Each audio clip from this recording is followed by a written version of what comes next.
바람 한 점 없던 백중날 밤이었어요. 절 마당에 켜둔 수백 개의 촛불이 일제히 흔들리더니 그중 하나가 훅 하고 꺼졌습니다.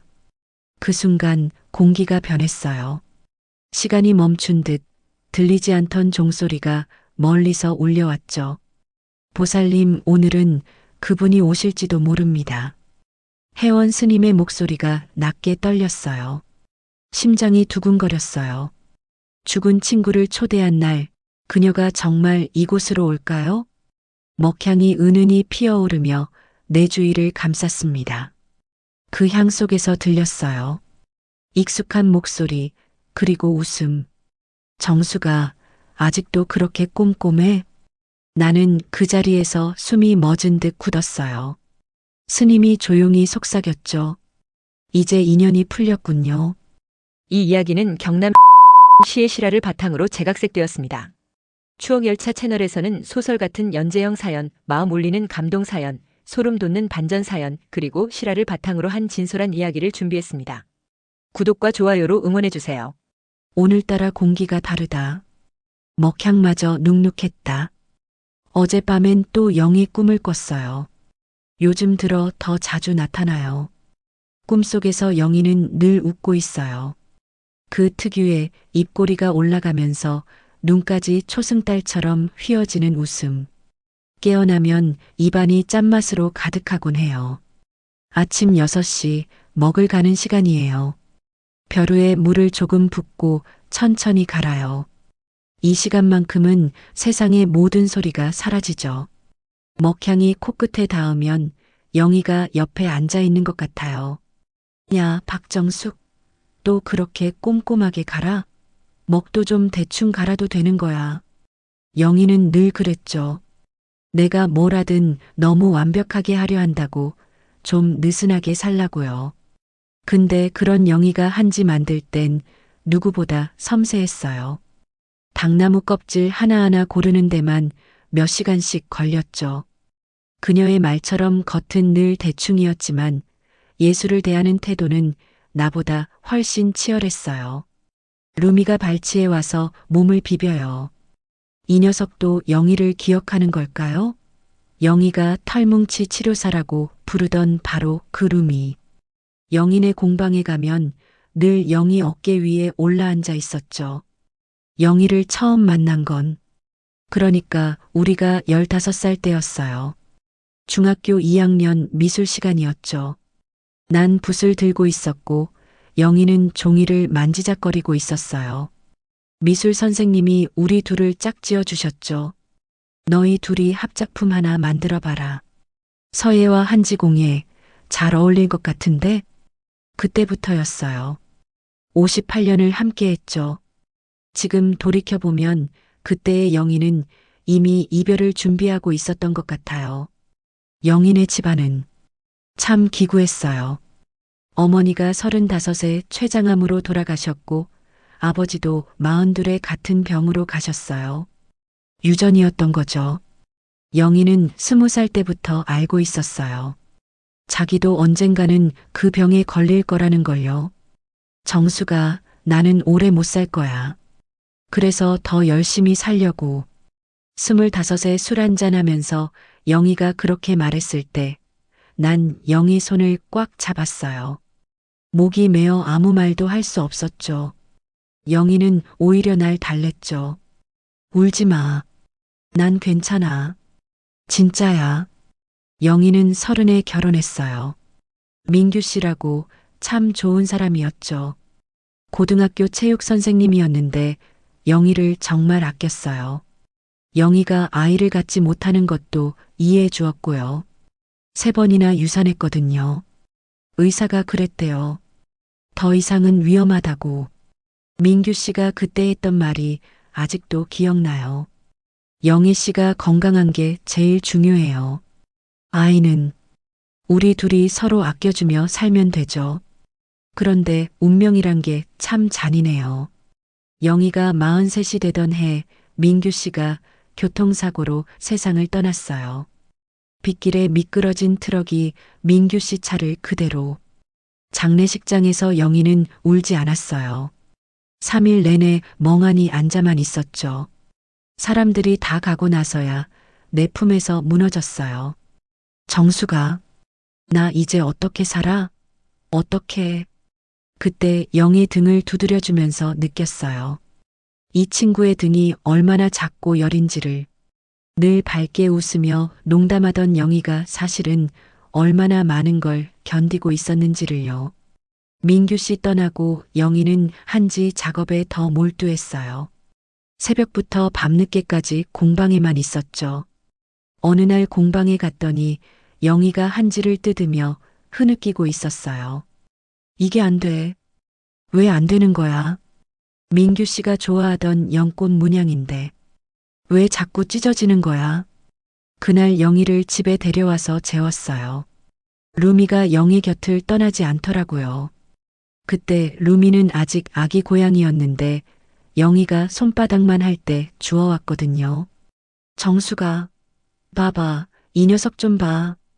골목에서 벌벌 떨고 있던 회색 손뭉치. 영희는 그 길로 동물병원에 데려가고 분유 사서 먹였죠. 이름을 루미라고 지은 건 빛이라는 뜻이래요. 자기 삶에 작은 빛이 될 것 같다고. 신기하게도 루미가 온 뒤부터 영희가 조금씩 웃기 시작했어요. 야, 이 털뭉치가 날 치료하는 것 같아. 그르렁 소리가 약이야. 그 후로 영희는 다시 일어섰어요. 종이꽃 이야기라는 공방을 새로 열고 더 아름다운 작품들을 만들기 시작했죠. 특히 내 서예 작품에 쓸 한지는 정말 특별했어요. 정수가, 이건 너만을 위한 한지야. 300번 더 두드렸어. 그 한지에 글씨를 쓸 때면 먹이 번지는 모양까지 예술이었어요. 영희 말대로 먹번짐도 예술이었죠. 우리는 매년 합동 전시회를 열었어요. 묵향과 종이꽃이라는 제목으로요. 내 서예와 영희의 한지공예가 만나는 전시회. 관람객들이 늘 감탄했죠. 어떻게 이렇게 잘 어울리냐고요. 영희가 60이 되던 해봄이었어요. 정기검진에서 그 병이 발견됐죠. 췌장암 2기. 영희는 담담했어요. 알고 있었어. 언젠가 올 거라는 걸. 하지만 난 받아들일 수 없었어요. 왜 하필 영희에게? 왜 하필? 항암 치료가 시작됐어요. 영희의 까만 머리가 하나둘 빠지기 시작했죠. 예쁜 색동 두건을 두르고 나타난 영희가 웃으며 말했어요. 어때? 이거 내가 만든 건데. 한지로 장식도 했어. 예쁘지? 토하고 어지럽고 온몸이 아파도 영희는 작업을 멈추지 않았어요. 오히려 더 많은 작품을 만들었죠. 특히 나를 위한 한지를 따로 모아두기 시작했대요. 나중에 민재가 그러더라고요. 고모가 정수기 10년은 쓸 한지라고 하면서 창고 한쪽에 쌓아두었다고. 마지막 1년은 정말 힘들었어요. 영희가 점점 마르고 작아지고. 그런데도 농담은 멈추지 않았죠. 야, 정수가. 나 살 빠져서 좋다. 평생 처음으로 44 사이즈 입어봐. 병원에 입원한 마지막 한 달. 난 매일 갔어요. 영의 손을 잡고 있으면 그 손이 점점 차가워지는 게 느껴졌어요. 그날도 평소처럼 병실에 갔는데 영희가 뭔가 쓰고 있었어요. 떨리는 손으로 한 글자 한 글자 힘겹게. 뭐 써? 유 원장. 아, 무슨 소리야? 너 아직? 농담이야, 농담. 그냥 내가 마지막 작품 쓸 때 어떤 한지 쓸지 적어두는 거야. 그게 영희를 본 마지막이었어요. 그날 밤 영희는 조용히 눈을 감았죠. 시계 초침 소리마저 숨죽이는 밤이었죠. 간호사가 전화했을 때 새벽 3시였어요. 병원에 도착했을 때 영희는 평온한 얼굴이었어요. 입가에 작은 미소까지 띄고 있었죠. 마치 좋은 꿈을 꾸다 잠든 것처럼. 침대 옆 테이블에 쪽지가 있었어요. 떨리는 글씨로 쓴 마지막 메모. 정수가 미안. 마지막 인사도 못하고 가서 꼭 마지막 작품 완성해. 내 한지 써서. 약속이야. 그 쪽지를 들고 목이 메어 숨을 쉬기 힘들 정도였어요. 영희야, 미안한 건 나야. 내가 떠나는 그 순간에 곁에 있어주지 못해서, 마지막 손 한 번 제대로 잡아주지 못해서, 3년이 지난 지금도 난 가끔 영인의 공방 앞을 지나가요. 민재가 이어받아 운영하고 있지만 예전 같지 않아요. 영희의 손길이, 영희의 웃음소리가 없으니까요. 책상 위에 오래된 사진첩이 있어요. 영희와 함께 찍은 사진들이 가득하죠. 한 장 한 장 넘겨봐요. 1981년 우리가 25일 때 제주도 여행 사진이 나오네요. 성산 일출봉을 오르다가 영희가 주저앉았었죠. 아, 못 가겠어. 정수가, 나 여기서 기다릴게. 뭐, 여기까지 와서? 다리가 안 움직여. 진짜야. 결국 같이 중간에서 김밥 먹으며 쉬었어요. 영희가 싸온 김밥인데 단무지만 잔뜩 들어있었죠. 이게 뭐야? 김밥이야, 단무지 롤이야? 단무지가 제일 맛있잖아. 그때 우리 얼마나 웃었는지. 배가 아파 끄끄거릴 정도로 웃었어요. 그 다음 사진은 1993년 우리 첫 합동 전시회 때예요. 묵향과 종이꽃 첫 번째 전시. 인사동 작은 갤러리였는데 첫날 관객이 딱 3명 왔어요. 영희 남편 민규 씨, 우리 엄마, 그리고 길 가다 들어온 외국인 관광객. 다음날 갑자기 사람들이 몰려왔어요. 그 외국인 관광객이 여행 블로그에 우리 전시를 소개했대요. 한국 전통 예술의 아름다운 만남이라는 제목으로. 우리의 예술 세계는 언제나 이렇게 우연과 장난스러움 속에서 빛을 발했죠. 2005년 여름 단양 팔경 여행 사진도 있네요. 도담산봉 앞에서 찍은 건데 영희가 돌 위에 올라가려다 미끄러져서 물에 빠질 뻔했죠. 그때 찍은 사진을 보면 우리 둘 다 머리가 헝클어지고 옷은 젖어 있는데 활짝 웃고 있어요. 그해 가을엔 경주도 갔었죠. 불국사 앞에서 영희가 갑자기 말했어요. 정수가, 우리 다음 생에도 친구하자. 갑자기 왜? 그냥 이렇게 좋은 친구 또 만날 수 있을까 싶어서. 영희와의 추억은 끝이 없어요. 58년이라는 시간 동안 쌓인 기억들. 웃음, 눈물, 다툼, 화해, 약속. 한 번은 사소한 일로 크게 다퉜어요. 내가 영희 작품에 대해 너무 꼼꼼하게 지적했죠. 영희가 며칠 동안 전화를 받지 않다가 우리 집 앞에 몰래 단무지 김밥을 두고 갔어요. 그걸 보고 허탈하게 웃으며 화해했죠. 우리는 늘 그랬어요. 사과보다 행동이 빨랐죠. 요즘 들어 영희 생각이 유독 많이 나요. 왜 그런지 모르겠어요. 그냥 보고 싶어요. 너무나 보고 싶어요. 마음이 너무 무거워서 오랜만에 청년사에 갔어요. 회원 스님이 늘 계시는 그곳. 영희와 함께 다니던 절이죠. 경내에 들어서니 향 냄새가 코끝을 스쳐요. 영희가 좋아했던 그 냄새. 대웅전 앞에서 절을 하고 있는데 뒤에서 스님 목소리가 들렸어요. 정숙 보살님, 오랜만이시네요. 회원 스님이에요. 여전히 온화한 미소를 띠고 계시네요. 스님, 요즘 친구 생각이 너무 많이 나서요. 영희, 3년 전에 떠난 그 친구요. 스님이 고개를 끄덕이시며 차를 마시러 가자고 하셨어요. 작은 다실에 앉아 찻잔을 기다리는데 밖에서 사람들이 분주하게 움직이는 게 보였어요. 무슨 날인가요? 절이 왜 이렇게 바쁜가요? 며칠 뒤가 백중날입니다. 백중날. 처음 듣는 말이었어요. 백중날이요? 그게 뭔가요? 스님이 찻잔에 차를 따르시며 천천히 말씀하셨어요. 백중은 음력 7월 보름이랍니다. 우란분절이라고도 하는데 쉽게 말하면 영혼들의 명절이라고 할 수 있습니다. 영혼들의 명절이요? 네. 이날은 저승과 이승이 이어지는 날이에요. 돌아가신 분들의 영혼이 이 세상으로 내려와 잠시 머문다고 믿어왔죠. 그래서 영혼의 축제라고도 부릅니다.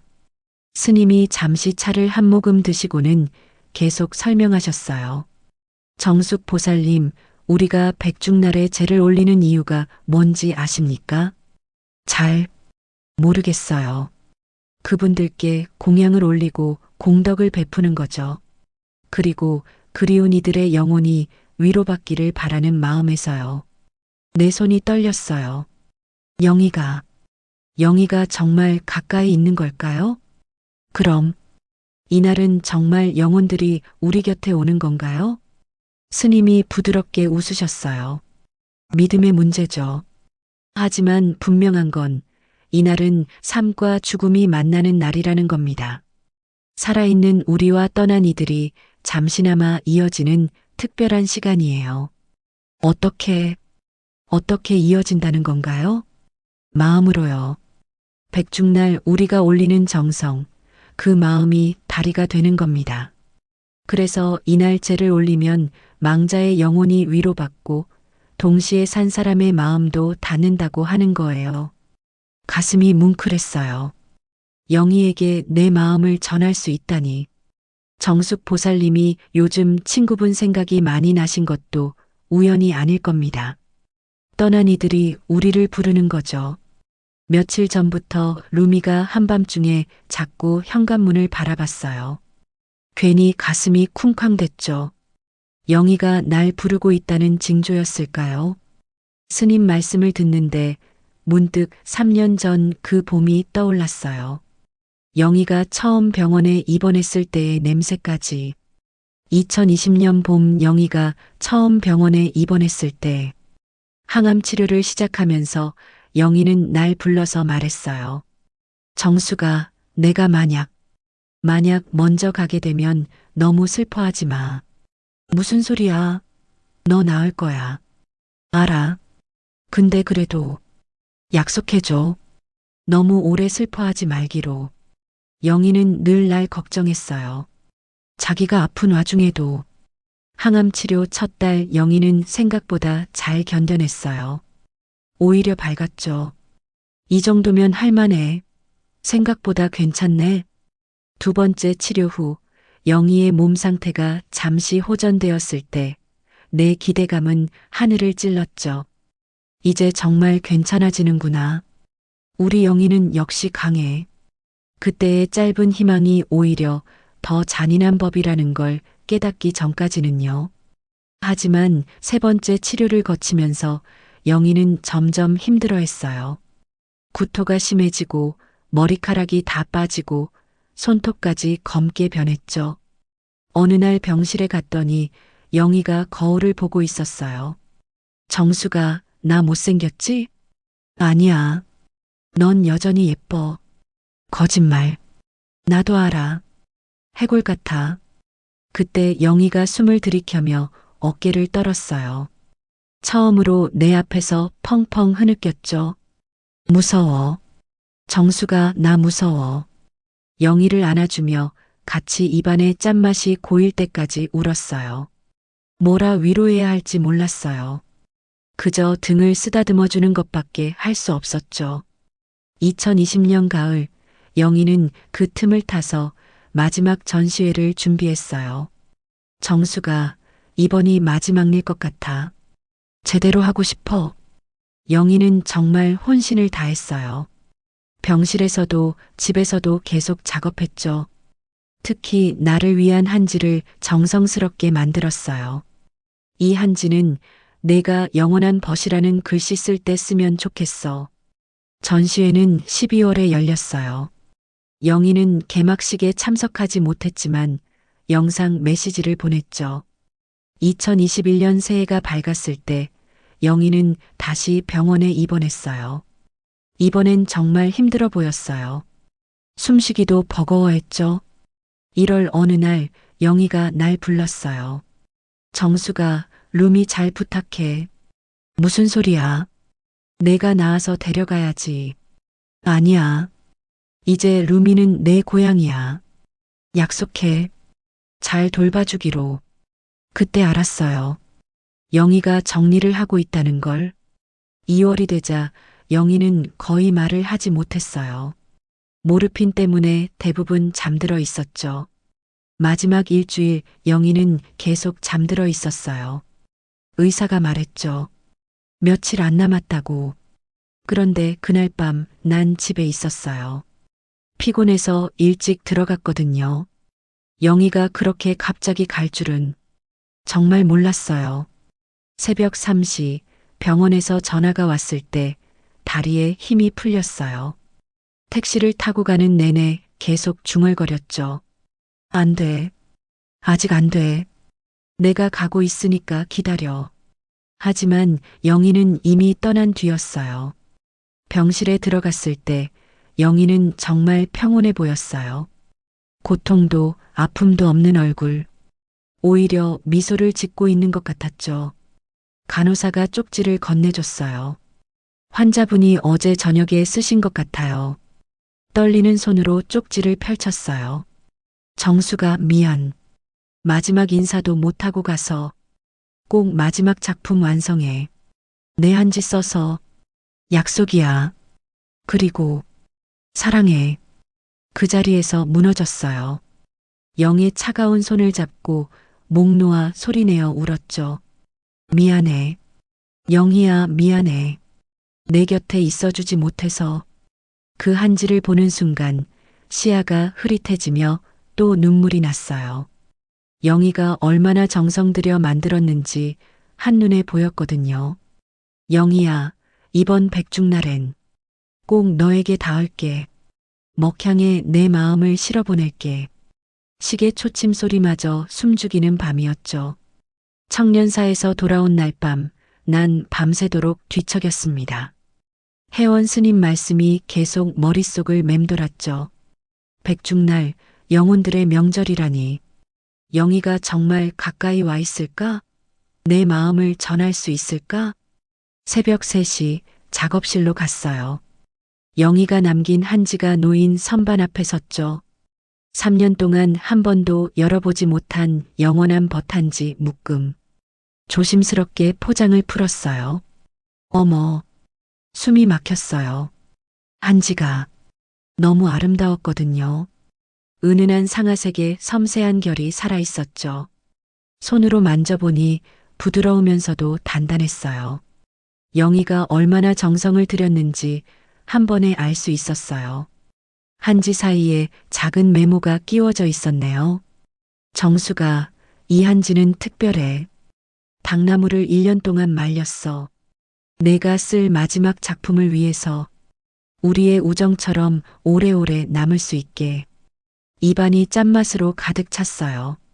영희야, 내가 아픈 와중에도 이런 걸 준비했구나. 루미가 내 발치에 와서 야옹거렸어요. 새벽에 깨어난 게 신기한지 계속 내 주위를 맴돌더라고요. 그러더니 갑자기 한지 위에 앞발을 올려놓았어요. 루미야, 안 돼. 이건 소중한 거야. 그런데 이상했어요.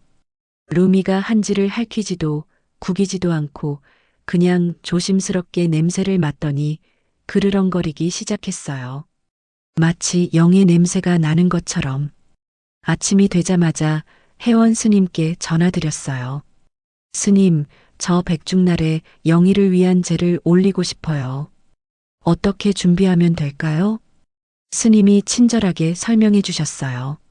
영희가 좋아했던 음식들, 영희와의 추억이 담긴 물건들, 그리고 무엇보다 진심을 준비하라고. 아, 그리고 정숙 보살님. 그날 영원한 벗 작품도 완성하시면 어떨까요? 그것도 좋은 공양이 될 겁니다. 맞아요. 영희와의 약속? 이제는 지켜야 할 때예요. 백중날까지 일주일. 준비를 시작했어요. 먼저 수진이를 불렀어요.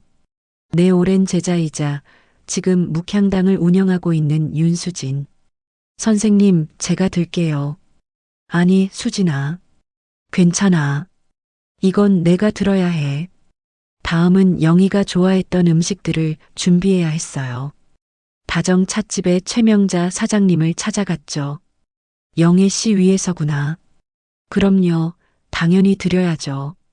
그분이 얼마나 그 차를 좋아했는데요. 매번 이 차는 정숙이랑 마셔야 제맛이라고 했었죠. 사장님이 특별히 아끼던 우전차를 내주셨어요. 영인의 조카 민재한테도 연락했어요. 이모, 고모가 프리지아를 정말 좋아했어요. 그리고 이모가 만든 잔치국수요. 정숙이가 만든 잔치국수가 세상에서 제일 맛있다고 퇴원하면 꼭 해달라고 하셨대요. 가슴이 먹먹해졌어요. 영희야, 내가 그 국수를 못 끓여줬구나. 딸 서연이한테도 화상통화가 왔어요. 엄마, 제가 이모 생전에 그린 그림 있잖아요. 엄마랑 이모 웃고 있는 거. 그거 제사상에 놓으세요. 이모가 좋아하셨으니까. 고마웠어요. 서연이도 나름대로 영희를 기억하고 있구나. 백중날 3일 전 본격적으로 준비를 시작했어요. 먼저 영원한 벚글씨를 쓰기 시작했죠. 영희가 만든 특별한 한지 위에 먹을 갈고 붓을 들었어요. 첫 획을 긋는 순간 손이 떨렸어요. 3년 만에 쓰는 큰 작품이었거든요. 그런데 신기하게도 붓이 한지에 닿는 순간 마음이 물처럼 차분해졌어요. 마치 영희가 옆에서 그래, 그렇게 하는 거야 하고 말하는 것 같았죠. 영원한 벗. 네 글자를 쓰는데 2시간이 걸렸어요. 한 획 한 획에 영희와의 추억을 담았죠. 글씨를 다 쓰고 나니 온몸에 힘이 빠졌어요. 하지만 마음은 오히려 가벼워졌죠. 드디어 약속을 지킨 거예요. 수진이가 감탄하며 말했어요.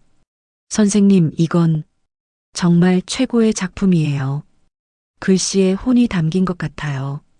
백중날 전날 영희가 좋아했던 음식들을 준비했어요. 잔치국수, 단호박전, 영희가 좋아했던 떡볶이까지. 부엌에서 요리하는데 루미가 계속 내 곁을 맴돌았어요.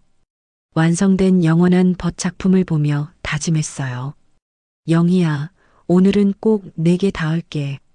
3년 동안 하지 못했던 말 다 전할게. 창밖으로 해가 떠오르고 있었어요. 백중날의 아침이 밝아오고 있었죠. 백중날 아침, 청년사로 향했어요. 양손 가득 준비물을 들고 있었죠. 완성된 영원한 벗 작품, 영희가 좋아했던 음식들, 프리지아 꽃다발. 경내는 평소보다 훨씬 많은 사람들로 붐볐어요. 모두가 백중날을 맞아 조상과 가족을 위해 온 사람들이었죠.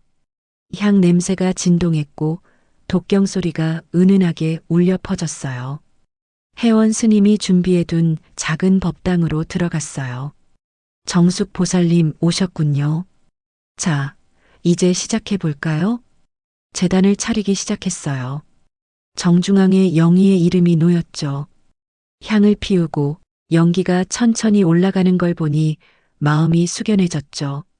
촛불이 살짝 흔들렸는데 마치 영희가 인사하는 것 같았어요. 음식들을 하나하나 차렸어요. 잔치국수를 담은 그릇을 놓으면서 말했죠. 영희야, 내가 그렇게 먹고 싶어 했던 국수야. 미안해. 살아있을 때 못 끓여줘서. 프리지아를 꽃병에 꽂으면서 영희가 했던 말이 떠올랐어요. 프리지아는 우정의 꽃이래. 우리 같아서 좋아. 마지막으로 영원한 벗 작품을 제단 뒤에 걸었어요. 영희야, 드디어 완성했어. 내가 만든 한지에 썼어. 어때? 마음에 들어? 회원 스님이 목탁을 치기 시작했어요. 스님이 말씀하셨어요. 이제 정숙 보살님이 친구분께 하고 싶은 말씀을 하시면 됩니다. 떨리는 목소리로 말하기 시작했어요. 영희야, 나 정숙이야. 목이 메어 숨이 막혔어요. 무슨 말부터 해야 할지 모르겠더라고요. 미안해. 정말 미안해. 내가 떠나는 순간에 곁에 있어주지 못해서 마지막 인사도 제대로 못했잖아. 수진이가 손수건을 건네줬죠. 3년 동안 매일 후회했어. 왜 그날 병원에 있지 않았을까? 왜 내 손을 잡고 있지 않았을까? 촛불이 흔들렸어요. 바람도 없는데. 근데 알아? 나 요즘도 매일 내 생각해. 먹을 갈 때마다, 붓을 들 때마다, 루미를 볼 때마다. 내가 없는 세상이 이렇게 허전할 줄 몰랐어. 향 연기가 내 얼굴을 스쳤어요. 영희가 쓰다듬어 주는 것 같았죠. 내가 남긴 한지로 영원한 벗 완성했어. 늦었지? 미안. 근데 정말 예쁘게 나왔어. 내가 봤으면 좋아했을 거야. 스님이 다시 목탁을 치기 시작했어요. 더 깊고 느린 리듬이었죠. 영희야, 거기는 어때? 아프지 않니? 외롭지 않니? 민규 씨는 만났어? 갑자기 따뜻한 바람이 불었어요. 차갑지 않고 포근한 바람. 마치 영희가 안아주는 것 같았어요. 수진이가 조용히 말했어요. 선생님, 영희 이모님이 계신 것 같아요. 저도 느껴져요. 영희야, 58년이야. 우리가 친구였던 시간이 인생의 대부분을 함께 했네. 웃음이 나왔어요. 콧잔등이 시큰해지는 웃음이었죠. 마지막으로 절을 했어요. 삼배를 올리면서 속으로 말했죠. 영희야, 이제 편히 쉬어. 더 이상 아프지 말고, 더 이상 외롭지 말고. 우리 다음 생에 꼭 다시 만나자. 그때도 친구하자. 혜원 스님이 말씀하셨어요. 정숙 보살님, 아주 좋은 제를 올리셨습니다. 친구분께서 분명 기뻐하셨을 겁니다.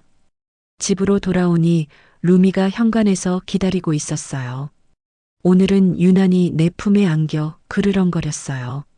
루미야, 오늘 영희 만났어. 내 첫 엄마.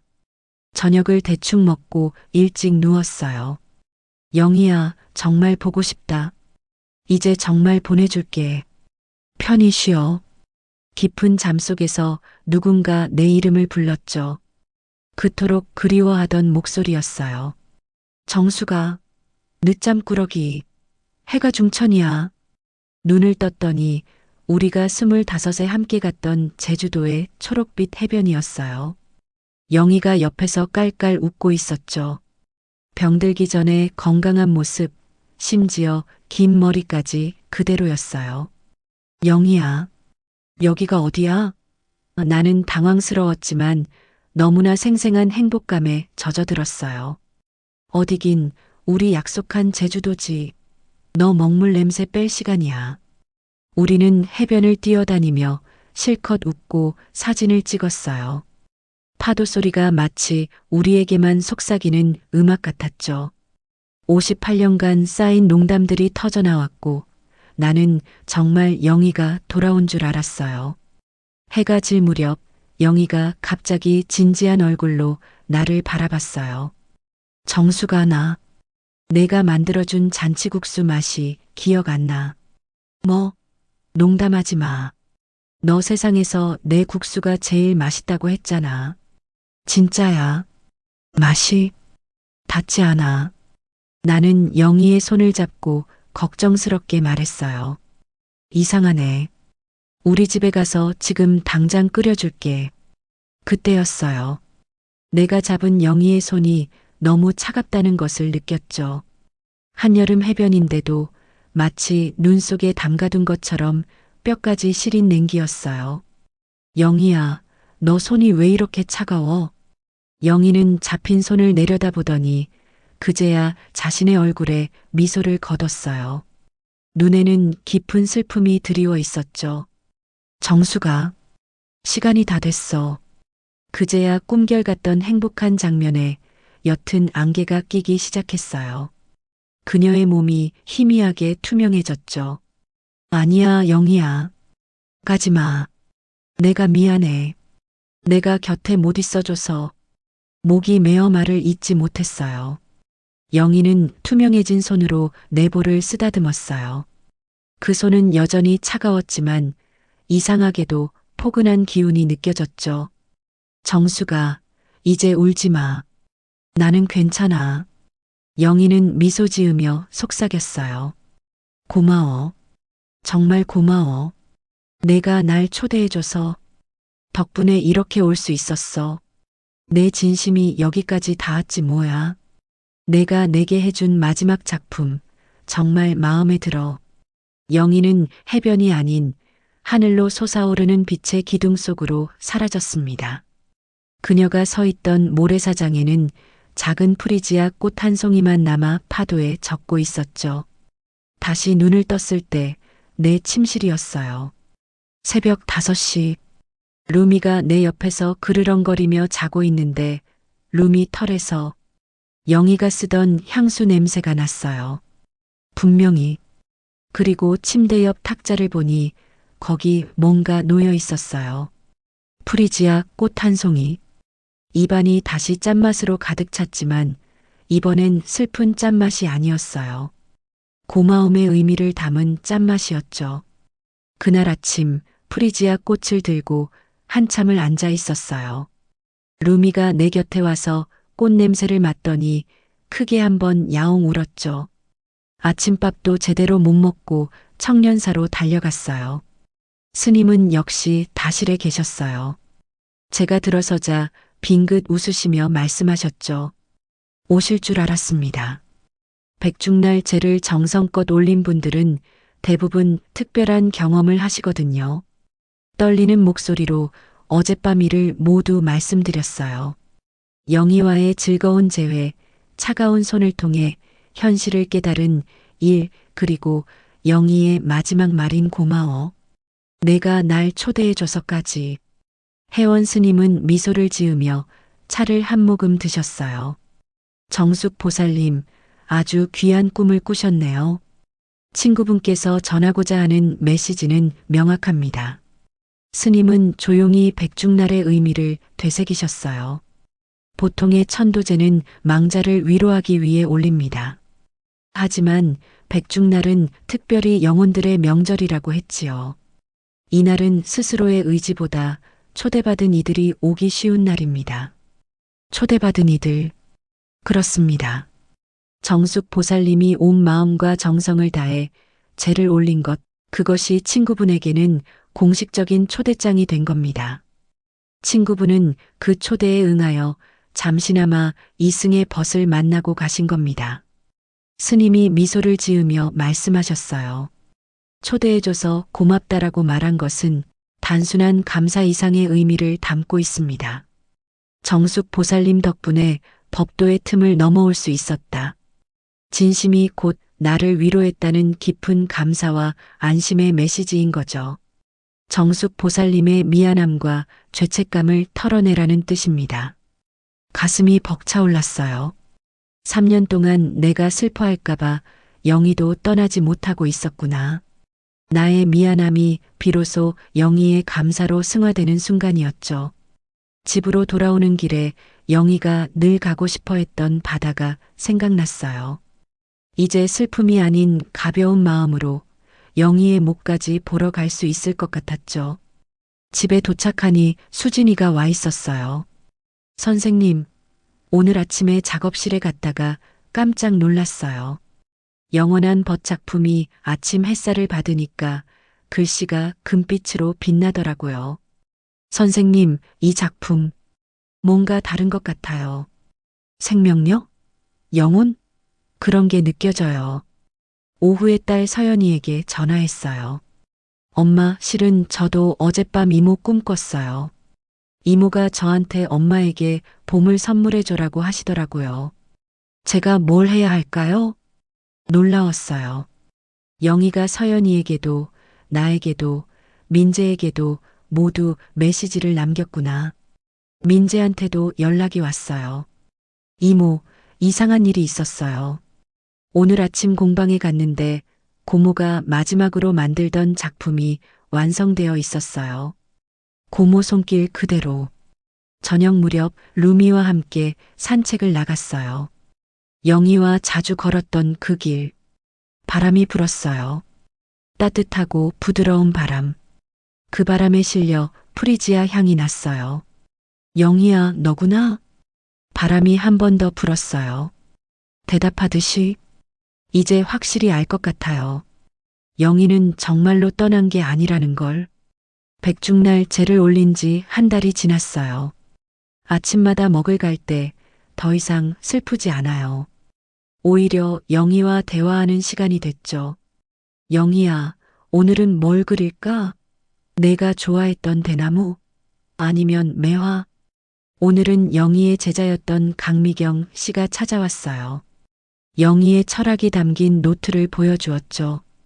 가장 아름다운 한지는 만드는 사람의 마음이 깨끗할 때 나와요. 선생님이 항상 말씀하셨어요.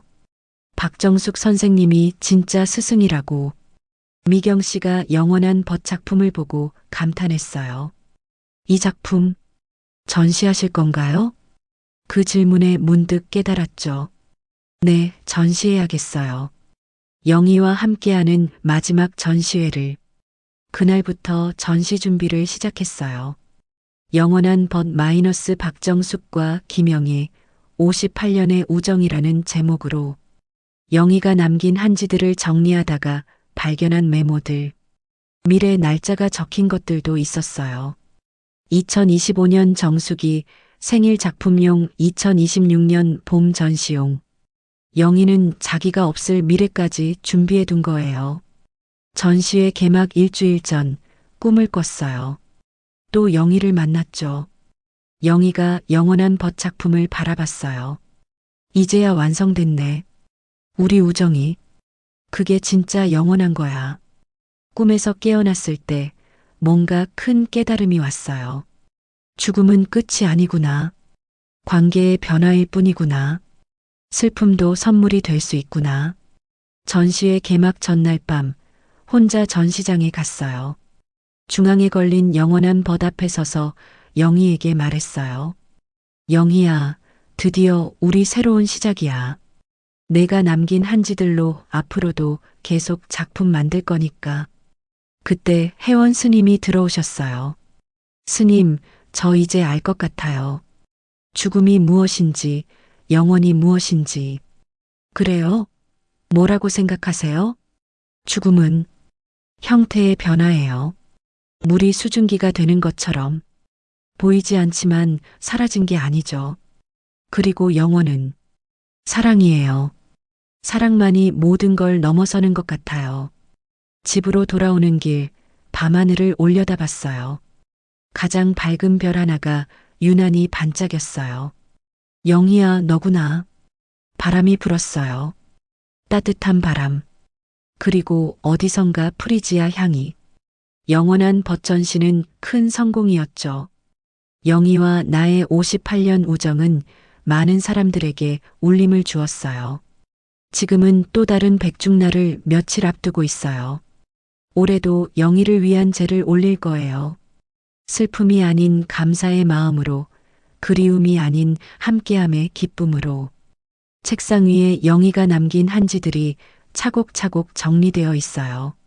몇 년은 더 쓸 수 있을 것 같아요. 오늘은 민재가 찾아왔어요. 이모, 고모가 생전에 개발하려던 기법이에요. 이 한지로 새 작품 만드시면 어때요? 루미는 이제 11살이 됐어요. 가끔 영희 사진 앞에 가서 앉아 있곤 하죠. 뭔가 대화하는 것처럼. 다정 찻집에 갔어요. 명자 사장님이 영희가 늘 앉던 자리를 보며 말했어요. 가끔 그 자리에 영희 씨가 앉아 있는 것 같아요. 환하게 웃으며 우전차를 마시는 모습이 보여요. 저녁이 되어 작업실에서 붓을 들었어요. 민재가 가져온 새 한지에 글씨를 쓰기 시작했죠. 꽃은 지고 열매 맺듯 우정도 형태를 바꿀 뿐 영원히 이어진다. 글씨를 쓰는 동안 영희가 옆에 있는 것 같이 느껴졌어요. 며칠 전 꿈을 꿨어요. 20살의 우리가 미술학원에서 처음 만나는 장면이었죠. 안녕? 나 김영희야. 나는 박정숙이야. 우리 친구하자. 그래. 꿈에서 깨어났을 때 묘한 확신이 들었어요.